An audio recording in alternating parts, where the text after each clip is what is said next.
അങ്ങനെ 2020 NDയിലേക്ക് പ്രവേശിക്കുമ്പോൾ ഈ പ്രവേശനവുമായി ബന്ധപ്പെട്ട് CPM എറണാകുളം ജില്ലാ സെക്രട്ടറി S. സതീഷ് പ്രതികരിച്ചു. അതിലേക്ക് കുന്നത്തുനാട് എന്നുള്ളത് വളരെ സെക്യുലർ ആയ സ്ഥലമാണ്. അവിടെ ക്രിസ്ത്യൻ മൈനോറിറ്റി ഉൾപ്പെടെയുള്ള ജനവിഭാഗങ്ങൾ നല്ലവണ്ണമുള്ള മേഖലയാണ്. അവിടെയെല്ലാമാണ് അദ്ദേഹം സ്വാധീനം ഉറപ്പിക്കാൻ ശ്രമിച്ചത്. ഈ ക്രിസ്തുമസിനാണ് ഏറ്റവും കൂടുതൽ കലാപം നമ്മുടെ നാട്ടിനകത്ത് ഉണ്ടായത് ഈ BJPയുടെ നേതൃത്വത്തിൽ എന്നുള്ളതും നമ്മുടെ നാട് കണ്ടതാണ്. അപ്പോൾ വർഗീയ കലാപകാരികളോട് RSSനോട് കൂട്ടുകൂടുന്ന ഈ സമീപനത്തെ സംബന്ധിച്ച് കുന്നത്തുനാടിലെയും കേരളത്തിലെയും ജനങ്ങൾ നല്ലവണ്ണം മനസ്സിലാക്കുകയും 2020യെ പ്രതിരോധിക്കുകയും ചെയ്യുന്ന കാര്യത്തിൽ സംശയമില്ല.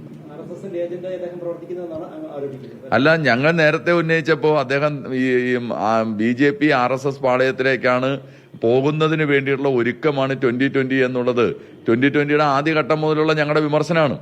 ആ വിമർശനം ഉന്നയിച്ചപ്പോൾ അദ്ദേഹം പറഞ്ഞിരുന്നത് അങ്ങനെയല്ല, ഞങ്ങൾ ഈ കേരളത്തിൽ BJP വലിയ പ്രസക്തമല്ലല്ലോ, ഞാൻ പിന്നെ എന്തിന് BJPക്കെതിരെ സംസാരിക്കണം എന്നാണ് പറഞ്ഞത്. കാരണം ഞങ്ങൾ പല ഘട്ടത്തിലും ചോദിച്ചിരുന്നു, ഈ രാജ്യത്തെ വർഗീയവൽക്കരിക്കപ്പെടുന്ന നയത്തിനെതിരെ എന്താണ് 2020യുടെ അഭിപ്രായം? രാജ്യത്ത് വിവിധങ്ങളായ കലാപങ്ങൾ ഉണ്ടാക്കുന്നു, ക്രിസ്ത്യൻ ജനവിഭാഗത്തെ ആക്രമിക്കുന്നു, മുസ്ലിങ്ങളെ ആക്രമിക്കുന്നു, അതെല്ലാം BJP ഗവൺമെന്റിന്റെ പിന്തുണ ഉണ്ടാകുന്നു. ഈ സമീപനത്തോടെ എന്താണ് 2020യുടെ അഭിപ്രായം? അതുപോലെ കോർപ്പറേറ്റ് നയങ്ങളുടെ ഭാഗമായി തൊഴിലാളി ചൂഷണം ഭീകരമായി നടക്കുന്നു, തൊഴിൽ നിയമങ്ങൾ കാറ്റിപ്പുറത്തുന്നു. അത് മുതലാളി എന്ന നിലയിൽ നിങ്ങൾക്ക് താല്പര്യം ഉണ്ടാവുമെന്ന് ഞങ്ങൾക്കറിയാം.